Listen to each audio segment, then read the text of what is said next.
one and only Maria Anderson, CEO and co-founder of Coursetune. Dr. Maria Anderson has spent most of her career teaching at the college level and developing digital products for learning. So just perfect for what we're doing today.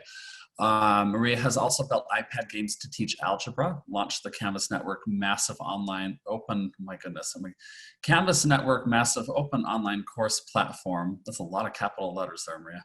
Designed adaptive learning platforms for STEM used by McGraw-Hill, and worked as the director of learning design for WGU, a fully online CB institution. All right, so my contact information is there if you have any questions or want to reach me on email or Twitter. I'll put it up at the end again. And Victoria has a link to the slide deck we'll put up at the end as well. So I want to start with this question, and I want you to answer in the chat. So you are a student who just cheated on the exam. Why did you do it? Now I want you to type your answer in the chat, but don't press enter until I say to press enter. And that way we will all answer at once with our excuses. So you don't get to argue you are not the student. I'm telling you, you are the student and you just cheated. So why did you do it? You've got to tell me. So I'll give you just a few seconds to think about that and type something.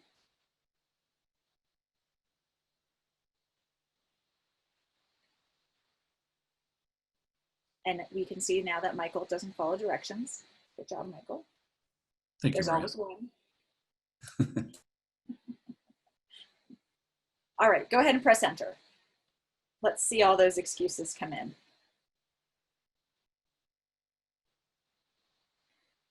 I think the one that we worry about the most is David's excuse right there, because I can. The only thing stopping students from cheating on a lot of all online assignments is their own moral code, their own internal ethics. There are plenty of ways to cheat. You can lock down their browser, they pull out their phone. You can lock down their browser and their phone, they pull out their mom below the desk. Like, there's all sorts of ways students can go about this if they want to. What we have to do is target that moral code they have. And so, in fact, there is research around why students cheat, right? And I'm actually going to give you this in the chat window here so that you can just go take a look at it for a second. Just go ahead and open up that, that link and just take 60 seconds to browse through these reasons that students give in their research for why they cheat, because that's what we're going to target in this talk today, in addition to the things that we can change to bring those things down.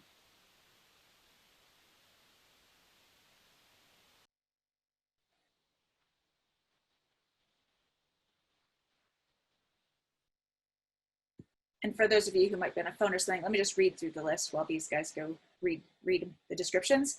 So the items are peer pressure, performance anxiety, excuse making, inability to manage the demands of students, the inability to manage the demand of student life, situations that encourage academic dishonesty, like friends doing it, which is also peer pressure, self-justification habits, like I'll only do this once, unfamiliarity with what constitutes academic dishonesty, which can be a real issue when you're dealing with folks from different immigration backgrounds, and then lack of understanding about consequences.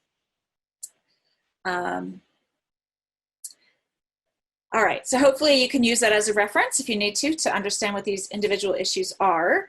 But I want to move on and just say that we can, in fact, impact and lower every one of these factors through some very simple practices. So in STEM, we give a lot of tests. So I wanted to give just a couple of very quick factors you can use to lower the pressure from these things and to increase that kind of moral standing that a student might have internally that keeps them from doing these things.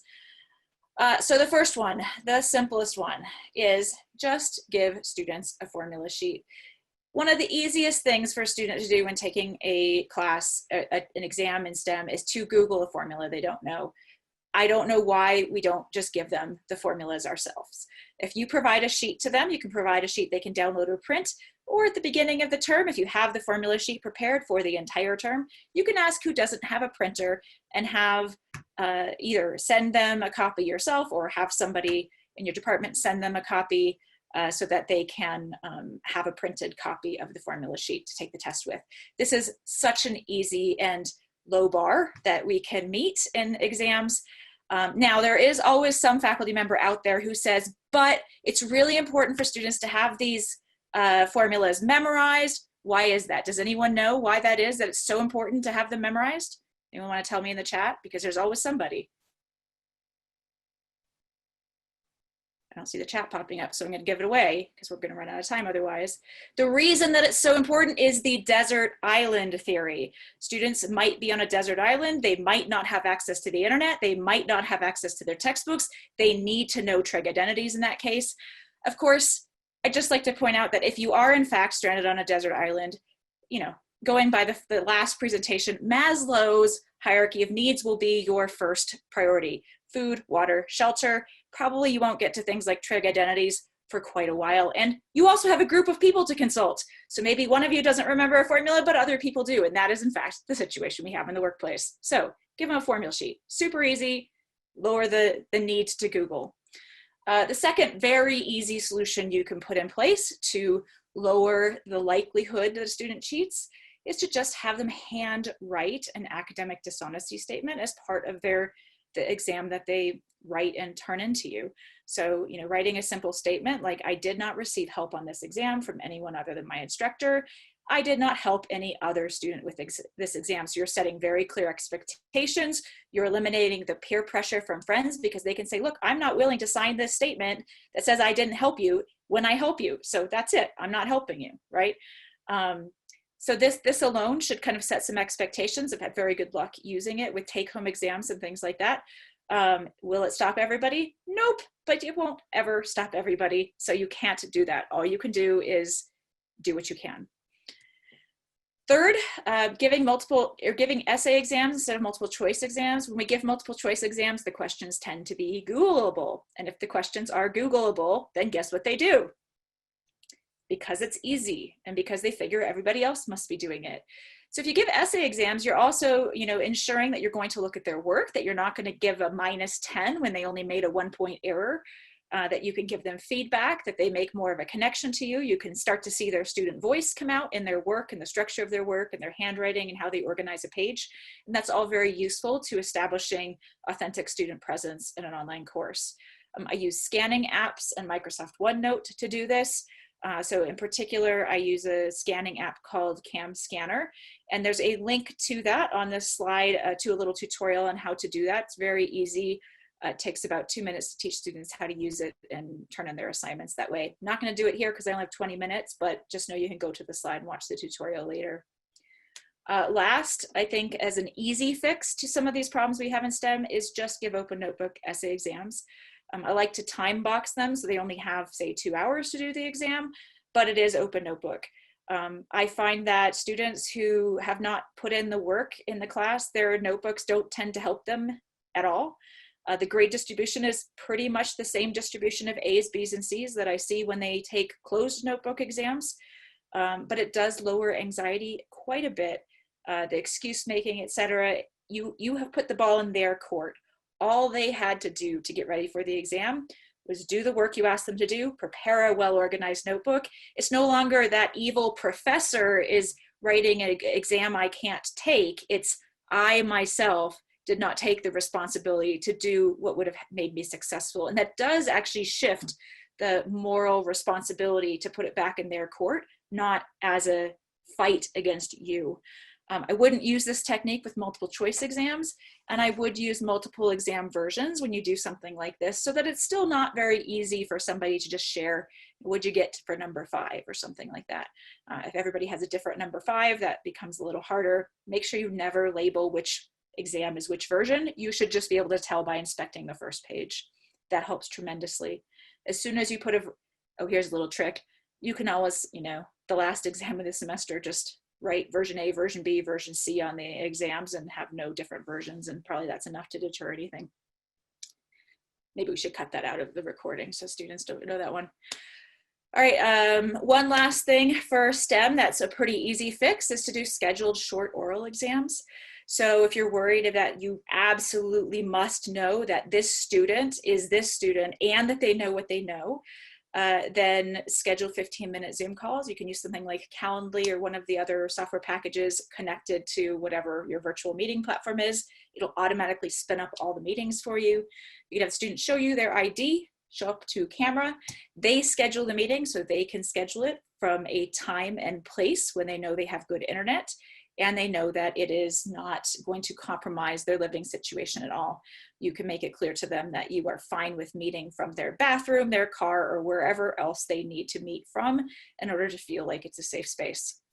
I would give students a list in this case of the learning objectives or course objectives you plan to cover. Do not cover 100% of the course. That's just mean. And use a rubric to grade these. Europe has been doing oral exams for decades, centuries maybe. So I think there's a lot of literature there that can help us to write good rubrics and have good practices around oral exams. You're clearly not going to want to do this for every test, but if you need to verify identity, this could do it for you if you do it once or twice a semester. Okay, now we need to just get past exams because this is not actually the real solution, but I thought I would give you some fast ways to make it better. The real solution is that we have to get past exams and we need to take deeper dives into these issues. That means that we need to increase the authenticity of our assessments, the alignment to the learning objectives and the course objectives, the variety of assessment we give, the transparency we show in students believing that we are in fact going to test on what we say that they should learn. We should give students more agency and we should give them more creativity. These are the things that actually really start to improve things like outcomes and diversity, maintaining diversity in STEM. All we have time for, however, today is these top three. So that's all I'm going to talk about. So the first one, authenticity. Our traditional STEM assessment tends to be test-based. We put students at desks, they take tests by themselves, we take away a lot of the stuff that they would normally use, and we consider this a good way to know who knows what. However, in the workplace in STEM, we see labs where people work together. We see I'm kind of inspired by the launch of Dragon last week. So we see ground control, people are sitting next to each other, they're talking together, they have computers in front of them, they can look up data.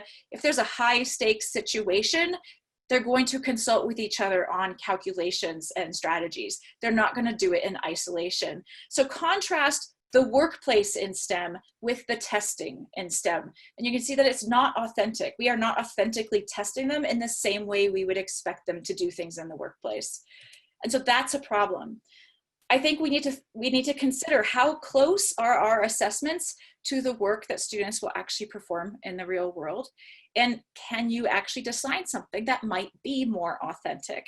That's not to say that every thing you do has to be authentic, but building in some authentic assessment should help your cause here. The next item here I want to talk about is alignment.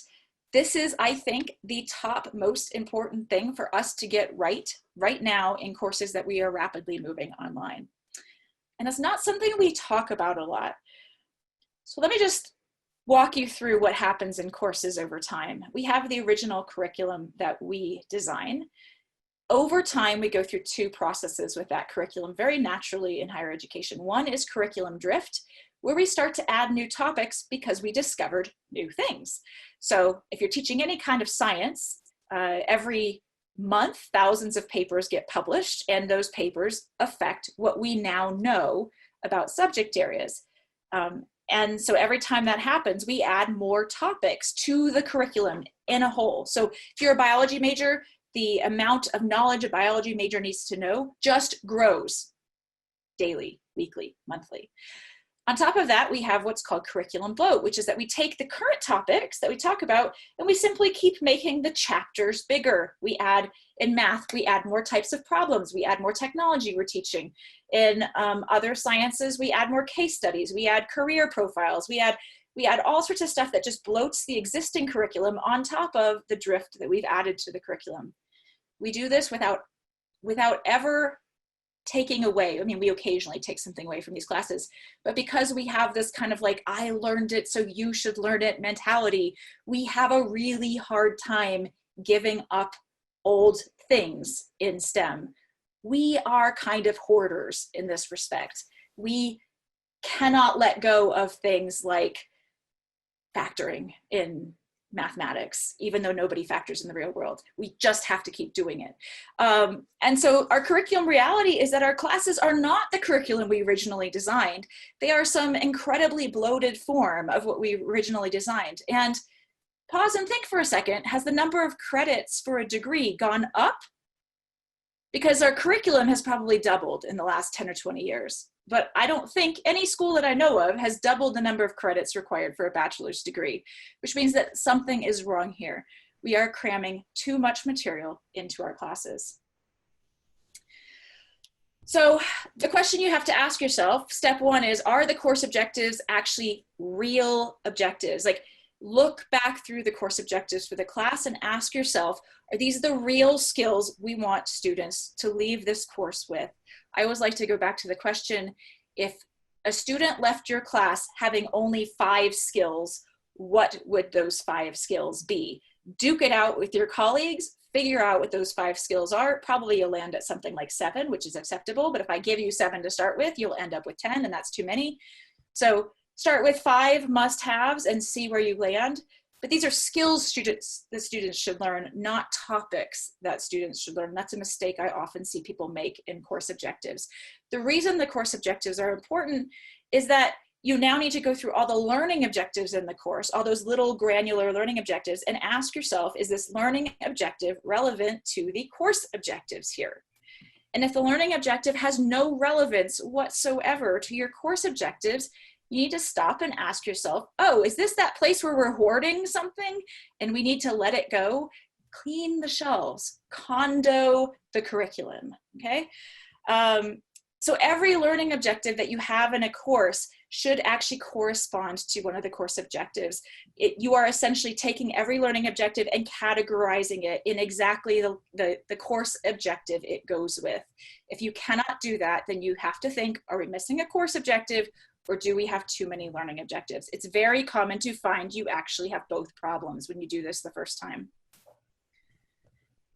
So doing a condo, like a real condo, you've probably condoed your house now after being stuck at home for so long. So doing a cleaning of the learning objectives against the course objectives, that makes space to actually have some innovation in your curriculum. You actually then have some breathing space to do things deeper, to do different types of assessments, to even cover some of the topics you've never been able to get to. So the next step here is going to be to examine every learning objective through what I call the ESO Lens. And that is, you look at the depth to which in the modern age you actually need to know this. There was a time 50 years ago, 100 years ago, when you had to know everything to 100%. That's because you could not easily get access to information. We don't live in that time anymore. You can all get access to information from the device that you likely carry at your fingertips. You could always get access to information through your colleagues, but you had to rely on whether they had an accurate source. So in the world we live in today, we do not have to have learning go to the same depth, and that's really important because we have twice as much stuff we have to teach. If you try to teach twice as much stuff to the same depth we did 50 years ago, you've got that doubling of credits problem. So go through each learning objective and ask yourself, does the learner need to know it exists? That might be enough, in which case you might not assess it, but you're going to tell them it exists so they know what word to Google 5 years from now when they need to.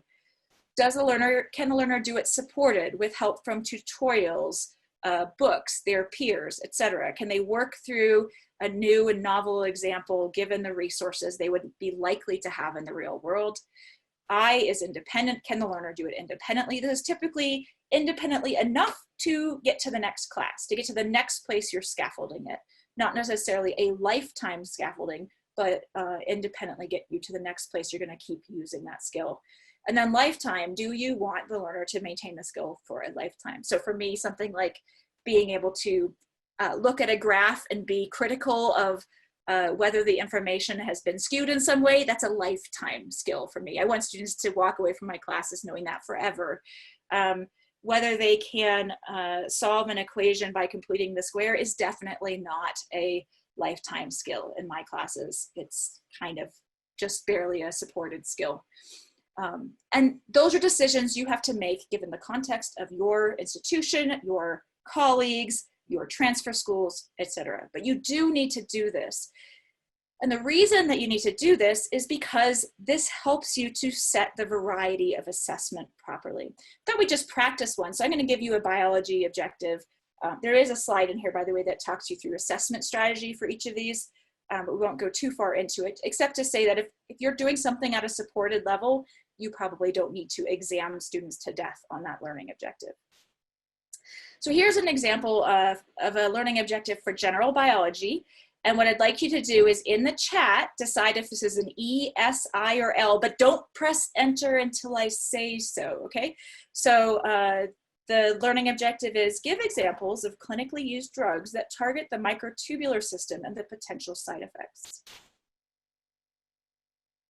So again, decide in the chat, E, S, I, or L, wait to press enter until I say go.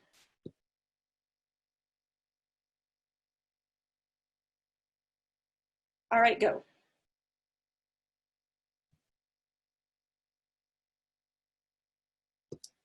Looks like we've got a lot of E's and S's here. I think that probably S is about the right level for a general biology class. If this was a pharmacy class, I would say it's probably higher than that, right?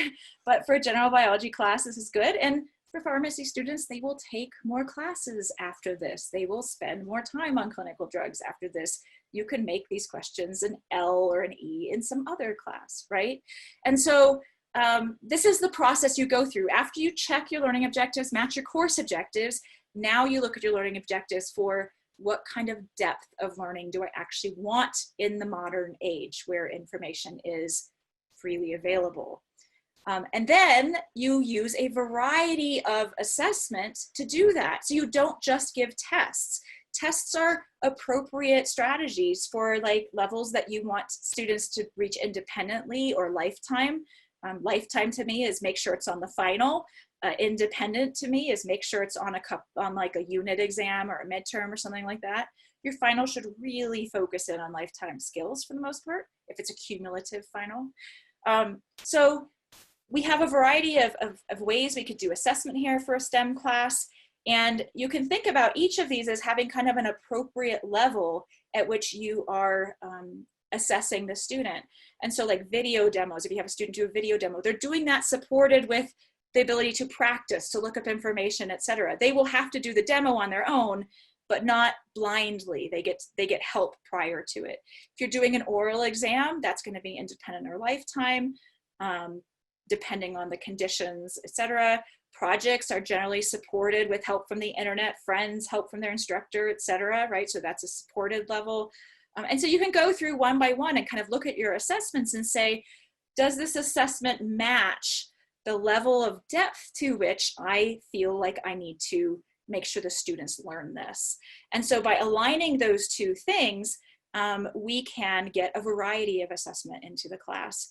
And so, for example, when I go in and look at learning objectives here, I'm showing you a little bit of Coursetune today as we do this. I can look at things like where I have an independent level on the ESO Lens, and then look at the assessments, those are the arcs that you see there, and see if that matches up properly so that I have the right types of assessment on the right types of levels, both levels of verb and levels of ESOL. So this is what we can do to increase the likelihood of student success on our assessments in STEM. And again, I've just covered 3 of them because I only had 20 minutes, which I've already gone over by 6 minutes. And doing these things actually does lower some of the factors that lead to cheating. If things are transparent, if you give students lots of different ways to be assessed, you lower their performance anxiety.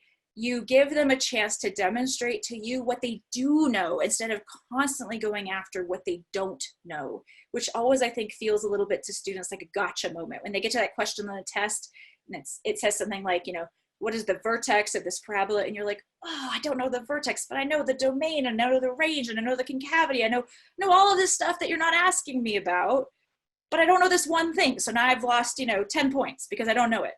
And I think that's what gives students a lot of that anxiety around STEM.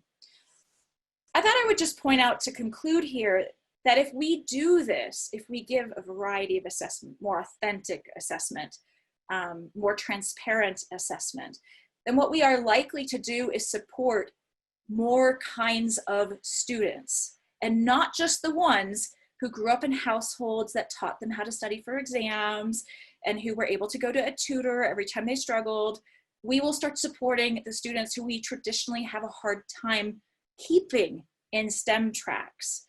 And so I think that this is what we get. When we increase the variety and the authenticity of our assessment, we get the diversity we've always craved in STEM programs. We keep students in STEM majors because they have plenty of opportunity to demonstrate what they do know to us. They don't just, you may have students who are fantastic on projects and problem sets and video demos and all of these other things, and never do master the art of getting 100% on an exam because they're just not good test takers. But you haven't washed them out of your STEM program because of it. You've given them opportunities to shine in different ways. And I think more than ever, this is what we have to do. So with that, I will end and see if you have any questions. Oh my goodness, yes. Lots of questions. Thank you.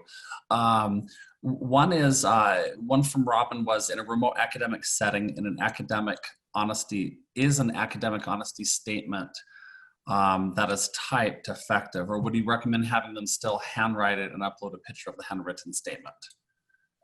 If you could somehow make the field so they can't copy and paste into it, then yes, I think it would be effective. I think they actually have to type the words, right? Maybe you have to make it a click and drag the words into the right orders. You have to do something where they cannot just in half a second do it. They have to spend at least a minute thinking about what they're writing, right? I tend to have it handwritten because I give essay exams. And so it's easy enough to add the statement on the end of the exam for them. And they're scanning their exams and turning them in anyways. I just want to make here's probably what I would do. I would make the statement on the exam you give them an image with alt text on it, right? And most students won't know how to go and copy the alt text on the image. So they will have to type word for word what the image says into the box. And I think that would probably be enough to give it the effect you need to give it, which is that they pay attention to it. Okay, thank you. And then Mary asked, this is a question for Maria, what would be a good blog software? If you could email me, here's my email. So maybe we do that as an email in the interest of time. Charles, who actually comes next, who's faculty down at BYU, said, how do you persuade faculty to declutter? So maybe Charles, you're okay if she takes a minute of over here to answer that question for you. Yeah, so how do you convince faculty to declutter? Well, I'll tell you that rarely can you be a prophet in your own land. So often it requires somebody to come in and shake things up. I've rarely seen a department do it on their own because there's always department politics involved. So having somebody come in and kind of talk to your department and say, here's why we do this. And actually, if you go through I did this in 20 minutes, right? Like I typically walk people through this kind of process in hours where we discuss the course objectives and things like that and why we're doing things. And you have to do that work to get to those course objectives that are correct. But once you do it, and once people start to see the power, especially STEM faculty, we like logic and we like rules, right? So if you start to see that like, oh, this learning objective, it actually meets nothing we do in this degree program and nothing we say we want to do in this course, it's kind of like, oh, well, maybe I can let it go then, right? It's a very logical process, right? So I think when we fight about it in meetings in STEM departments, we're fighting about it because we're fighting with emotion about it. What I'm doing is giving you a process by which you can fight with logic instead, right? And that's really powerful. And I think that's what makes it work.